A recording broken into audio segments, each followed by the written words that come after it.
Good morning, good evening, or good afternoon, wherever it is that you're listening or watching us from.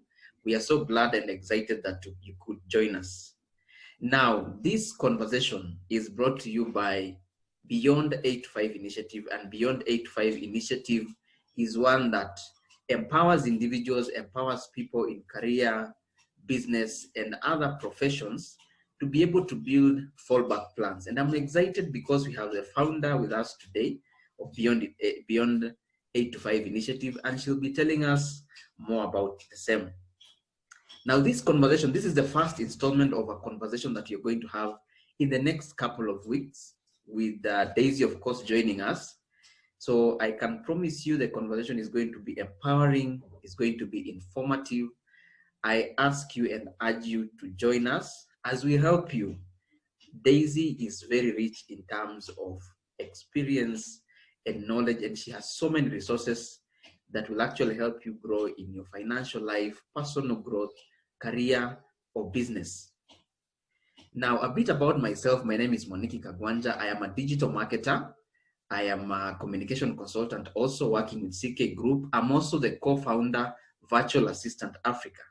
And Virtual Assistant Africa is an organization that empowers people, especially young people, to be able to work effectively in the digital space. We know there are massive opportunities that exist online, but we also appreciate that not everybody understands how to navigate that space and be able to benefit from the opportunities that are available. So we train, we mentor, we upskill, and we are excited because in a small way, in our own small way, we are able to deal with the problem of joblessness in Africa, where we are saying as a young person, you don't have to go to the office, but virtually from wherever you are, you can be able to work online and earn a living. Now, to introduce the topic of today, and this topic, I must say, is timely and it is relevant, considering what COVID-19 has done to many of us. I mean, I'm talking job losses, income cuts, business shutdowns, and the devastating effects of COVID-19. And we have found ourselves, and many people have found themselves in a space whereby they're not able to, manage their daily living. You have lost your income. You used to make maybe 100,000, now you're earning 20,000, and you're wondering, how do I manage with this 20,000? You can't even pay your house rent. And so the topic of today is about managing on low income or on a lean budget. How do you do that? And I'm excited because it is Daisy we have in this conversation, because she's been there, done that, gotten a t-shirt. She has experience. She knows what it means to, she'll tell, I don't want to preempt, she'll tell us her story briefly, I believe, as we go on with this conversation. So Daisy, I know I have not introduced you. I've not done justice in introducing you. I want you to introduce yourself. Tell us a bit more about Beyond 8 to 5 Initiative. I know there's so much in there. I know you're a published author. I know there's a magazine. I know there's a Beyond 8 to 5 show. I am sure people would like to know more about Beyond 8 to 5 Initiative. All right, so thank you very much, CK, for that wonderful introduction. Indeed, I am very happy to be having this conversation because it is not only timely, but I believe that my experience, my life journey, will help people better manage, what they are currently going through. And I believe that they'll be inspired by my journey to do whatever they need to do in order to overcome their current challenging scenario. So as you rightly said, Beyond 8 to 5 is, I am the founder of Beyond 8 to 5. And this is an initiative that has arisen out of my experience, out of my retrenchment experience. And when I lost my job a couple of years back in 2012, like you said, it was rather sudden. I wasn't ready. I didn't know what to expect. And so I was caught pants down, not ready. And life just keeps moving on. There are bills to pay, there are obligations to meet. I mean, you can't pause life. And so going through that experience, trying to adjust to my new reality, really left great lessons on me, imprints that I have put down in a book. And the book is aptly titled Beyond 8 to 5, Critical Lessons by a Retrenchee. And out of the book, the more I engaged with my readers, you know, they kept asking for more. So how can you support us, you know, to actually put down our fallback plans so that you are not caught pants down like you did? And so out of those conversations with my readers and ongoing engagements, I saw a need to give individuals further resources that will empower them on their life journey. Because empowering yourself financially, empowering yourself professionally is not a one-time occurrence. It is a life journey. It's something you do it in, year out. It's something you do day in, day out. And so I saw a gap and a need for us to provide people with very rich resources that will help them on their journey. All right. So that's now Beyond 8 to 5 initiative. So I have been able to put together a wonderful bi-monthly magazine by the same title, Beyond 8 to 5. And the tagline for that magazine, or the core objective, the vision of the objective, is to power people's ambition into what it is that they want to do. So if you want to excel in your investments, the magazine will power that ambition. If you want to grow to be this go-to person in your career, to grow professionally, the magazine will power the ambition. If you want to grow a business empire, you know, a business that is profitable, that is sustaining you, then the magazine will actually power that ambition. So there's that magazine, which is actually free and it's digital. So again, the aim is to reach as many people as possible, empower people with as many resources as they need. Besides that, we also have the Beyond 8 to 5 TV show, which is currently available on YouTube, and very soon working towards taking it on a mainstream TV show, TV station.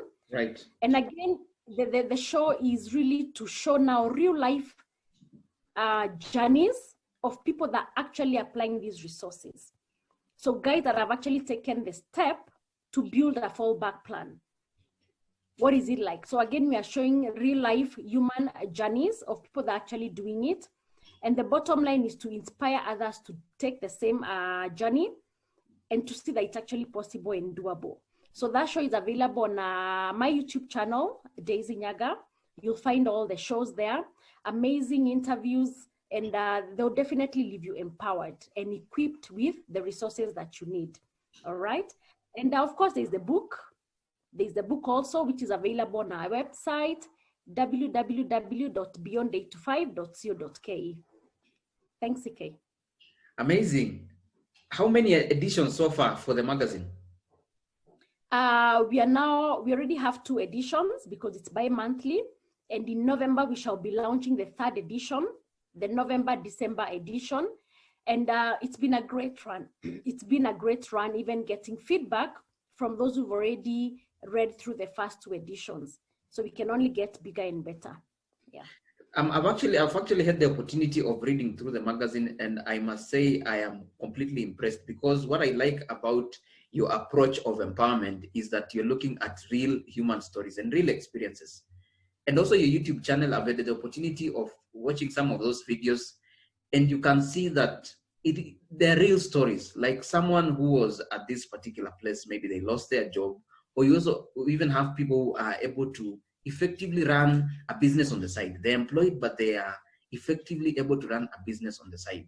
And for some of us who are looking at diversifying our income streams, then that is a platform for empowerment, which I have to encourage everybody actually watching, that at the end of this interview, please go over to, what is the name of your YouTube channel again?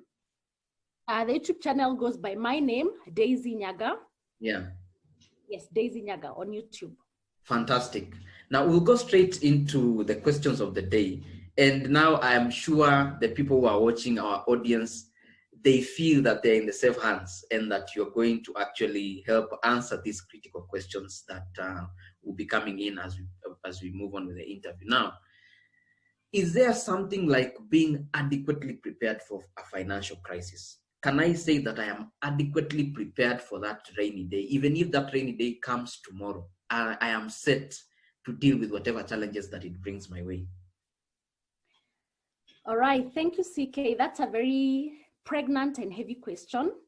And what I would say is that on a scale of 1 to 10, Yes. you can always be at least 80% sort of adequately prepared. Right. And the reason I may not be 100% ready is because sometimes life just throws curveballs at you that Yes. you had not even imagined the magnitude, you know? So on us, I would say you can always be sort of about 80% very well prepared for the usual upturns. You know, sometimes you can expect that, like if you're in business, you can expect some seasons have low cash flows. So you can always pre-plan in advance, you know? Yeah. If you're employed, if you're employed, as much as you're guaranteed of your salary, looking at the trends happening in the labor market, you know, there are job cuts, you know, the percentage of job cuts that has been happening. So you can always sort of pre-plan yourself should that happen to you. Okay. But having said all that, remember, we live in what they call the VUCA world, VUCA. It's volatile, it's complex, it's ambiguous. And so there's always that element of something may just be thrown at you that you had never really foreseen, or even you wouldn't have planned yourself for that. And a good example is the COVID. You know, people had good, their people were always well prepared for financial crises and emergencies. Right. But the magnitude of COVID may have also thrown them into the deep, because maybe their emergency funds could only take them for the normal 3 to 6 months. But no, there are other complexities. So what I can say is that, yes, you can always be very well prepared at around 80% preparation, but there's always a very small element of just being thrown into a very challenging situation you may not have foreseen. Even health challenges. There are guys who've prepared themselves very well to manage the normal ups and dips of cash flows, but a health crisis comes their way that depletes everything, depletes all their investments that could have lasted them years. But a single health challenge can actually just throw you into the deep end. Yes. So having said that, it should not deter us. The 20% very complex situation should never deter us from preparing ourselves, the 80% preparation. So always do your best to pre-plan yourself for eventualities. And we are always advised to sort of figure out some 6 months to 1 year worth of living expenses. So always let's strive to always have a cushion for any financial crisis or dips in cash flows and income. But let us also be aware that there could be that one thing that just throws everything into disarray. Yeah. Now, Daisy, you have walked that path before, a couple of years ago, and you write that in your book and also partly in your magazine, your retrenchment experience. How was it for you? CK, it was a very difficult experience. And sometimes it pains me to know that there are Kenyans right now who've suffered this from March, and they have not found somebody to tell them that, yes, it's normally difficult, but you can pick up yourself. You can do 1, 2, 3 things to actually rebuild your incomes and rebuild your life. So the experience was, it was sudden, it was, it just threw me into total confusion, if I may say that, because one day you have a pay slip, at the end of the beginning of the month, you got a paycheck, at the end of the month, nothing is coming in. And you're not sure when you will get the next paycheck. So that level of uncertainty throws in a lot of stress, because you're wondering, how do I cope with this? Nobody is showing me what to do. So very stressful, I would say. And that led me. Were you prepared? Were you prepared for that? Like you just said, at least you need to be 80% prepared. Were you prepared to any extent? I was not prepared even 20%, because even 10%, even 5%, I wasn't prepared. Right. Because what happens to many of us when you're in a good job, good in quotes, a job that you've been guaranteed of your pay slip. Maybe since you were employed, you've always been getting your paycheck. So you sort of get into a comfort zone, and you even plan for your salary before it arrives. So that's the kind of scenario that I was actually in. So I had already planned out for my September salary, and that's the month that you are retrenched. Wow. So when the paycheck came in, and we used to be paid on the 20-something of the previous month. Yeah. So between the 20-something of being paid and the 4th that I was retrenched, you've already spread out your salary.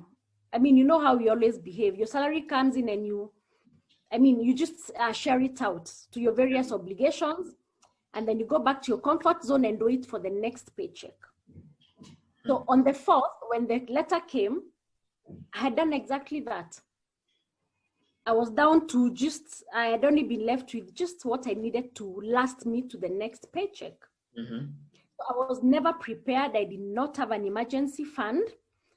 I did not have liquid investments. But the only thing I pride myself in, and this is what I always used to console myself, is that I had actually invested in a very prime plot somewhere in a gated community. Yeah. So I never converted that to cash, but that was always a consolation. So I was never really prepared for it. Yeah. Is that the story of many Kenyans today? Especially those in employment, the comfort that employment brings, the paycheck at the end of the month. So you live paycheck to paycheck. Is that the case for many people? Not just many people. I think that's the reality for over 90% of employed Kenyans and employees worldwide. Wow. And just to confirm those statistics, when COVID began, when we had to close schools in March, the Kenya Bureau of Statistics did a research. It did the household index research, I think in April. That was just a month after. And the statistics were shocking. They were saying that 67% of Kenyans were struggling to pay rent in April. Yeah. It was barely 1 month since the businesses started, restructuring and shutting down operations. And so that just shows you the magnitude of how many people are living hand to mouth, paycheck to paycheck. In fact, it's not even paycheck to paycheck. It's like 3 weeks to paycheck. You literally have money 1 week of your month. The rest 3 weeks, you're sort of surviving and, just getting by. So it's a very dire situation.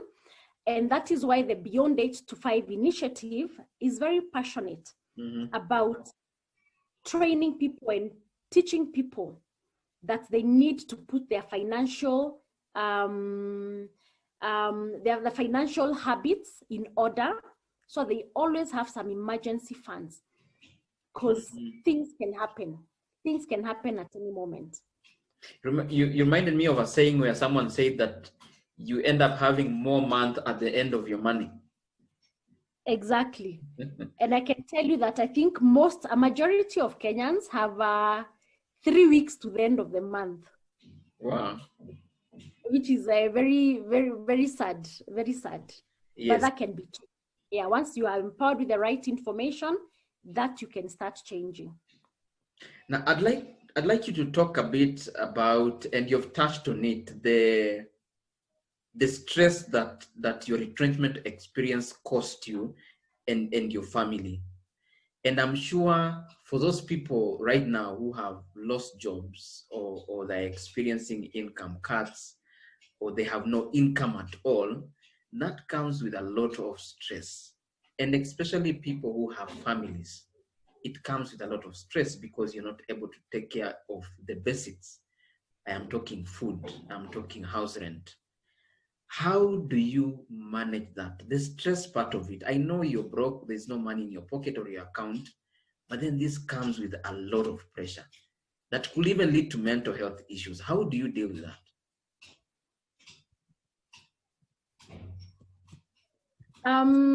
What I can say, CK, is stress is a normal part of life.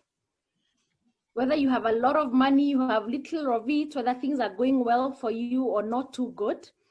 Yeah. And there's a particular level of stress that's mandatory in our lives to just keep pushing us. But when you're pushed extremely, when you start experiencing extreme stress, number one, realize it can have very bad effects on your health, you know, and on your social life. So it must be managed.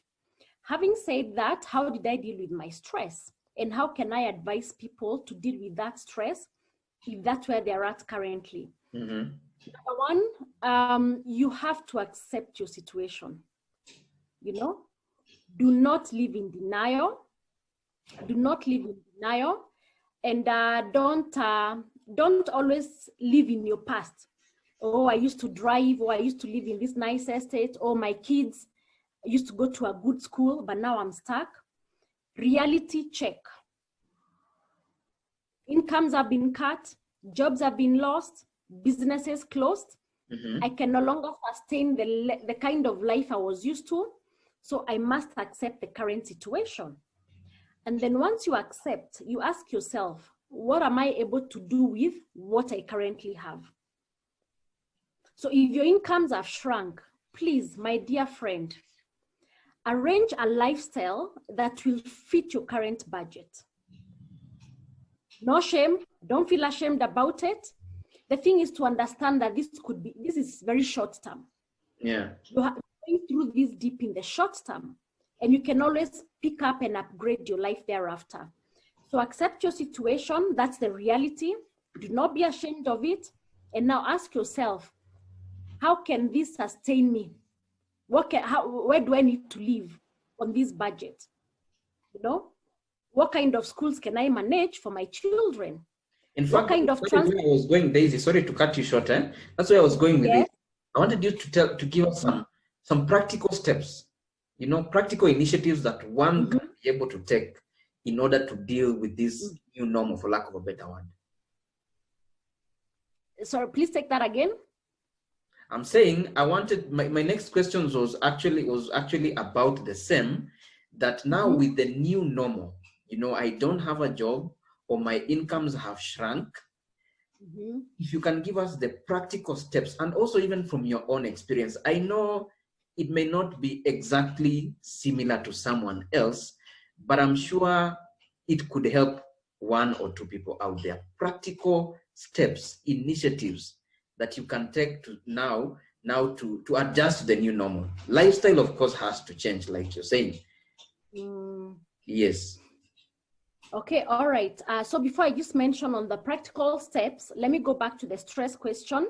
Yeah. So I just wind up on that. So you must accept and be willing to adjust your life to fit the new situation. And number 3, you must get support. Seek support, you know, talk to people about what you're going through. Don't just keep everything to yourself and all the stresses that you're dealing with. Look for people that are willing to just encourage you. It could be spiritual support. It could be social support from friends that really care and are willing to just be there for you, give you that shoulder to lean on while you're going through your trying times. Yes. And so now on to the practical steps of dealing with that income loss.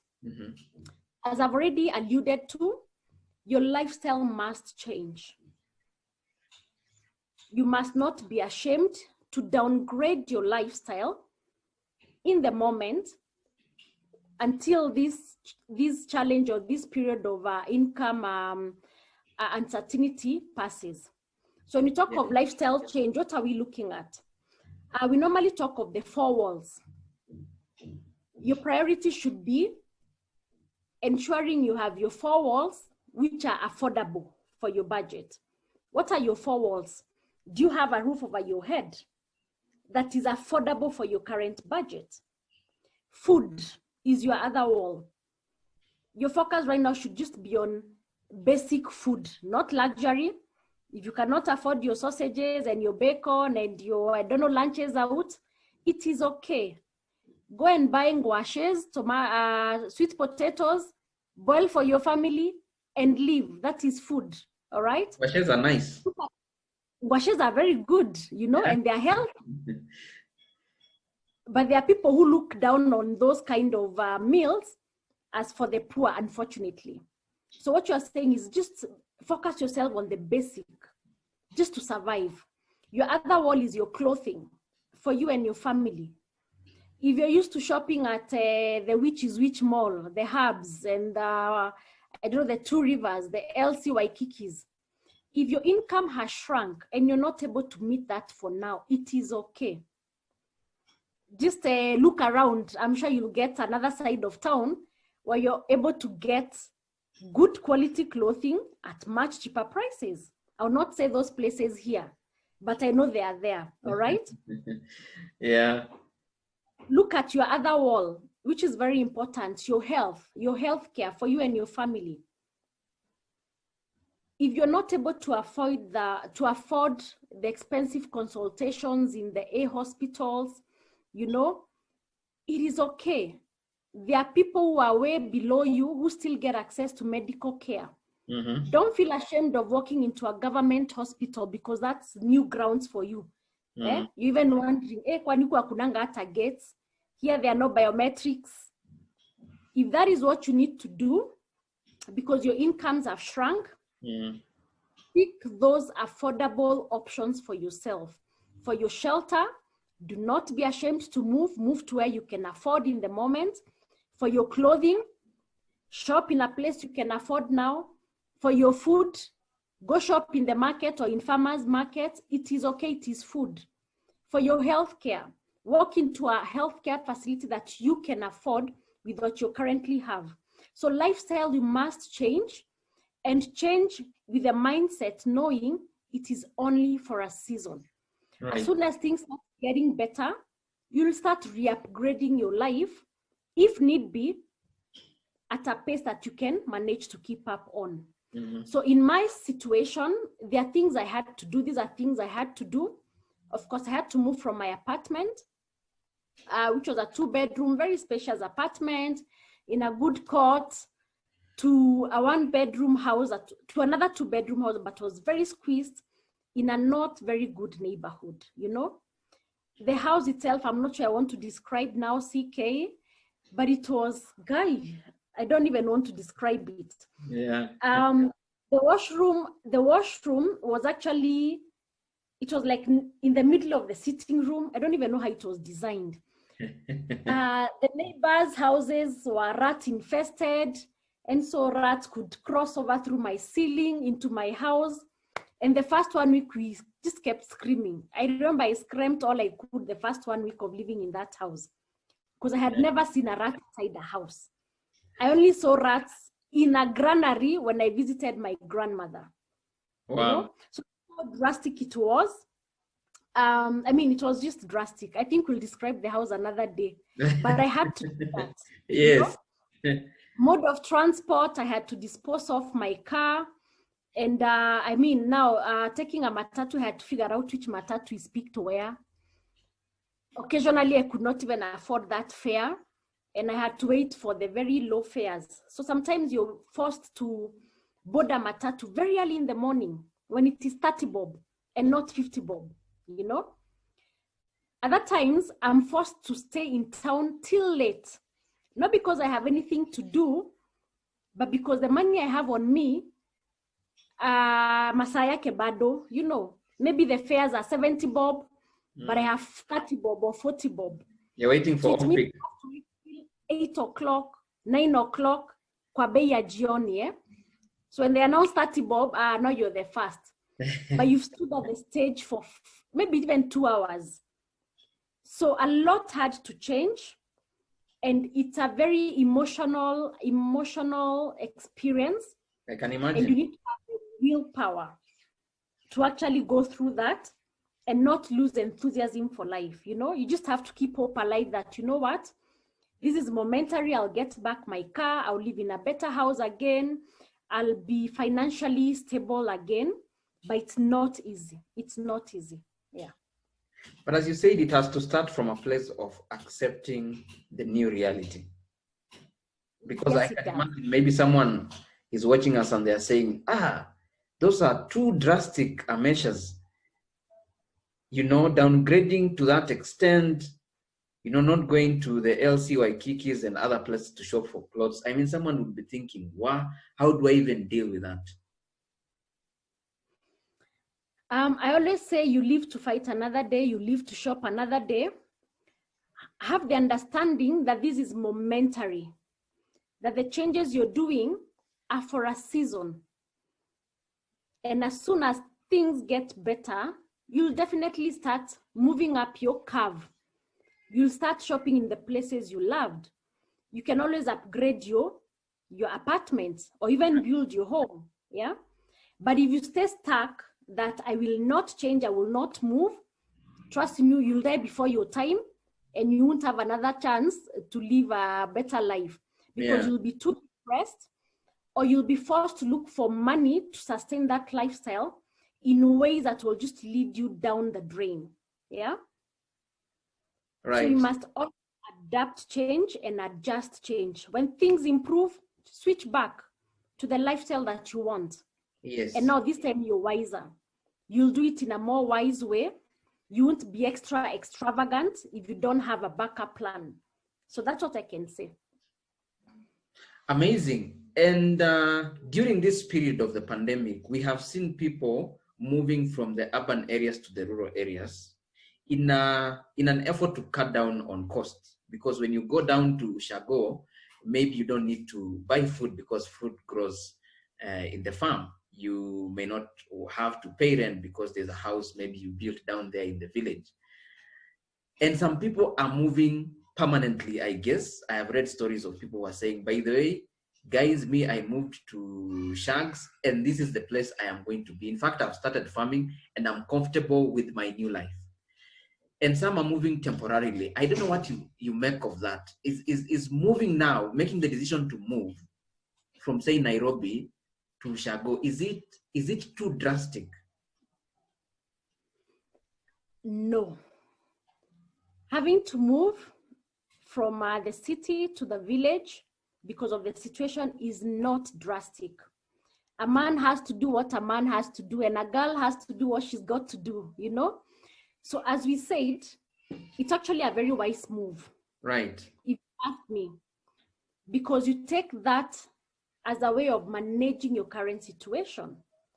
So if you know it will reduce your living expenses and leave you in a less stressful situation, please pack and move. If you're listening to this call, if you know it's become too difficult in Nairobi, it's causing you stresses, you're not sure where your next meal will come from, please feel free to pack and move to the village as you re-strategize on the next phase of your life.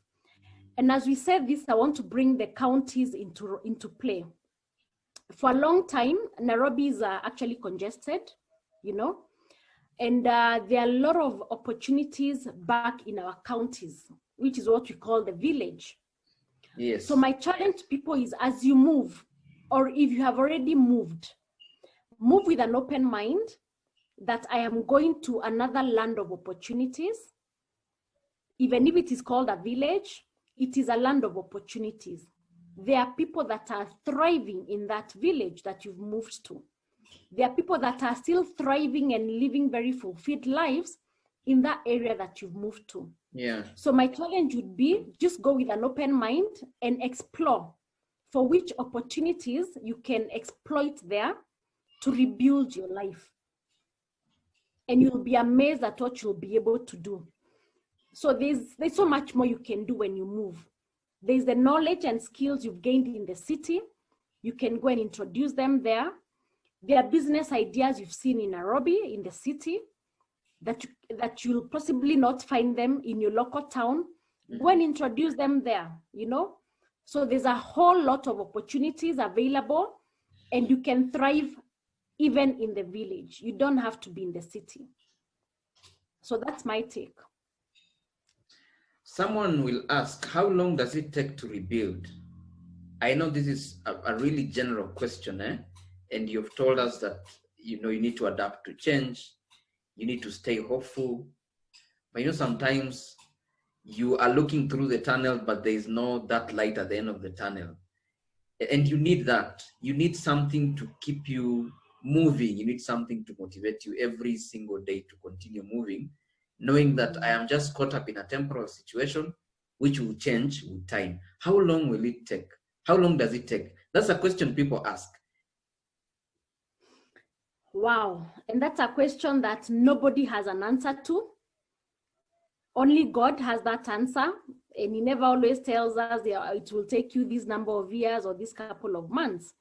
But what is most comforting is the fact that so long as tomorrow is better than today, you are already rebuilding, you know? So long as what you experience tomorrow is better than what you have experienced today, or what I experienced today is better than what I experienced yesterday, that's already a sign that the rebuilding has begun. So the only problem is with us humans is we want within maybe 2 months, the income that I had has already come back. You know, it's like you close your eyes, today you don't have, tomorrow I open everything on the plate. And life never works that way. So what I can tell people is just strive to have a better tomorrow. Yes. So if you started a small business in the village and you made your 300 shillings today, strive to make an extra 100 tomorrow.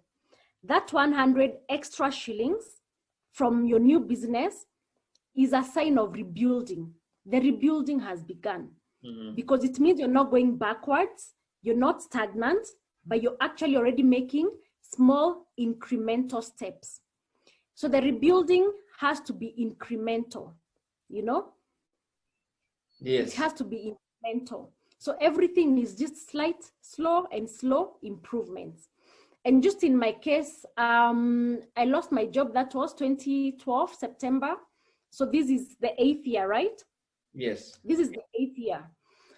So in the year 2013, that's about a year after I lost my job, I got a part-time job in Nairobi, whose salary is about, I think was about an 1/8 of what I had been used to.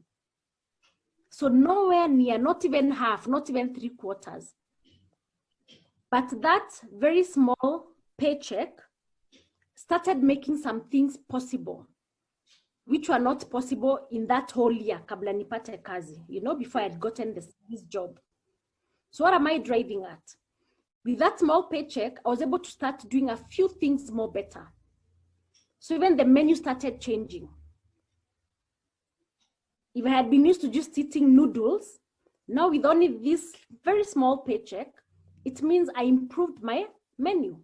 I was able to throw in a few fruits. I was able to possibly put in a little bit more in our school fees. And then from there, I started a business which was bringing an extra income. So again, it added on to my salary. So things were slowly getting better. Slowly is the word. But was there improvement? Yes. Was there a positive change? Yes. Had the upgrading started? Yes. But it doesn't all happen at once. So I want viewers and listeners to just know that your life improvement is incremental. The rebuilding is slowly by slowly, a day at a time, a week at a time, a month at a time. But when you look back 1 year, what has happened within a year, you realize, I'm not where I was in January. Yes. Where I am in December is way much better.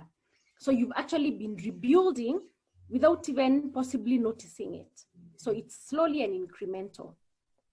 Yeah. Well, as we bring this to an end, I have one last question.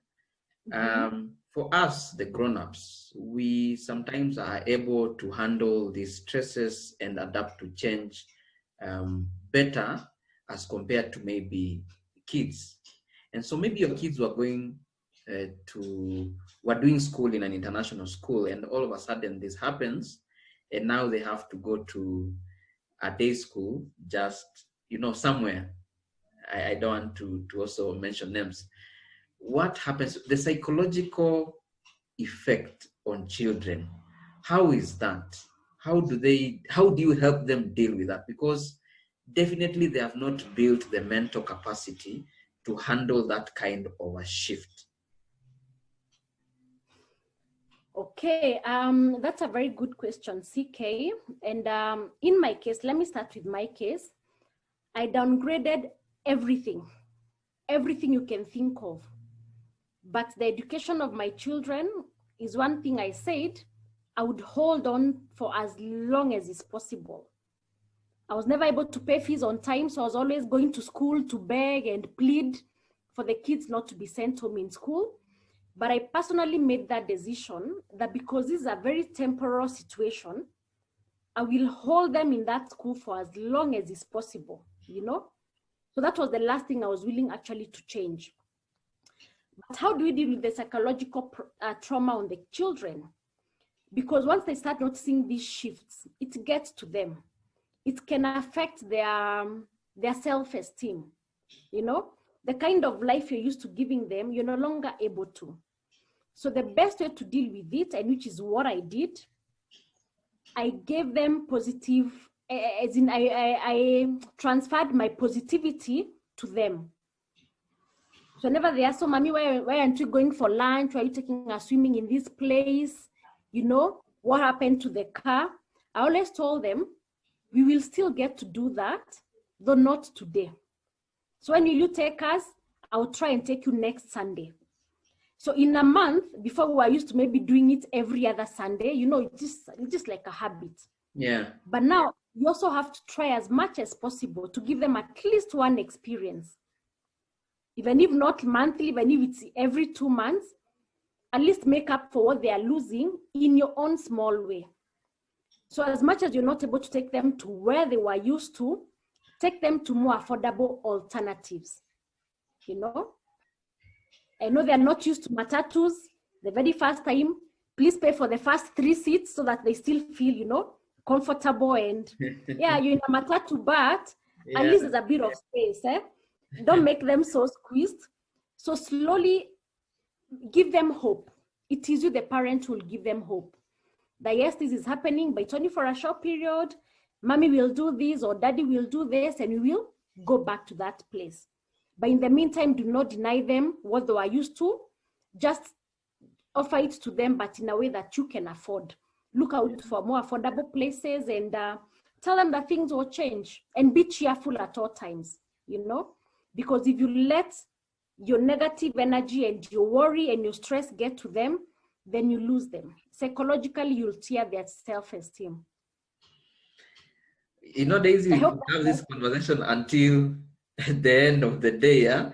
Because it keeps getting interesting, and I'm sure our viewers and listeners are really, you know, benefiting and gaining from this conversation. But unfortunately, you have to bring it to a close, at least for today. As I mentioned in the beginning, is that we're going to have more episodes coming up in future. We'll at least try to have them what did we say? Twice a month? Yes. Twice a month. So every 2. Yeah, please look out for this conversation. As you've already heard from Daisy herself, I told you, been there, done that. She has a t-shirt to show. So we'll update you, we'll notify you when we be doing the second episode. And I'm sure that all of us are going to benefit and to be better people in our personal lives, career, business, or any other professions that we are in. So Daisy, before we finish, could you again tell people where they can find you online? All right, thank you, CK. So get me on all platforms. Facebook, look out for Beyond 8 to 5. 8 and 5 are digits, all right? On Instagram is Beyond 8 to 5 p.m. On Twitter, Beyond 8 to 5. On YouTube, search out for Daisy Nyaga, the channel, and subscribe. And we shall keep connecting and sharing and learning from each other. And you're also on LinkedIn as Daisy Nyaga. Yes, I am. Oh, yeah. And on LinkedIn, also search for Daisy Nyaga. Fantastic. Thank you so much, our dear listeners and viewers, for staying with us. And so we bring this to a close now. Look out for the next episode. Thank you so much and have a wonderful time. Thank you, Daisy. All right. Thank you so much. And goodbye to our listeners and viewers. God bless you. Great.